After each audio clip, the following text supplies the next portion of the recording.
Dis-toi les prix Nobel et les savants qui feraient réussir voyager dans le temps arborent sa pilosité subbuccale et pense en dehors du bocal. Qui sait expliquer ce qu'est la radiation? Contacte-t-on pour poser une question? Le professeur Moustache. Cher professeur, je m'appelle Blanche. J'adore les animaux et leurs grands yeux humides. On me conseille de faire éthologie. Qu'est-ce que c'est? Puisque tu aimes les animaux, la prochaine fois que tu vas au zoo, regarde bien. Si tu vois un type louche qui se tient à l'écart, il y a de fortes chances que ce soit un psychopathe ou un éthologue. L'éthologue étudie le comportement animal, 5 mai, j'observe une femelle phoque prête à l'accouplement.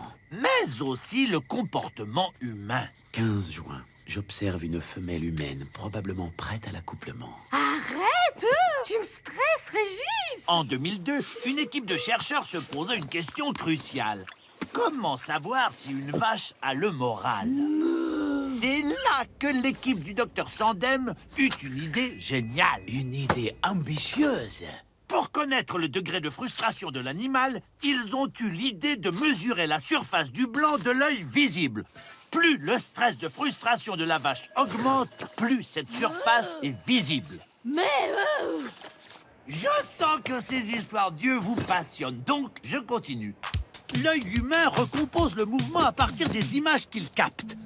Quand le jeune Peter Parker se fait piquer par une araignée et devient Spider-Man, il se met à percevoir beaucoup plus d'images et tout lui paraît plus lent, plus fluide. Ce super pouvoir doit être un peu pénible à force. Peter, attends-moi, pas si vite. Si à la place d'une araignée, Peter s'était fait mordre par un escargot de Bourgogne, il serait devenu Snellman, l'homme escargot. Or, l'escargot ne perçoit que 2 images par seconde, qu'il voit le monde en accéléré. Imaginez le mauvais film d'action que ça ferait. Salaud, je finirai par t'avoir. Tiens, pour rester sur le sujet des yeux, savez-vous que les capucins à face blanche peuvent se tabasser à mort pour un territoire? Pour se réconcilier, les capucins font une sorte de pacte de sang et s'enfoncent mutuellement le doigt dans l'œil. Vous imaginez ça entre des humains? Alors, avec Angela, nous nous sommes mis d'accord. Ja, kleine Fritzi.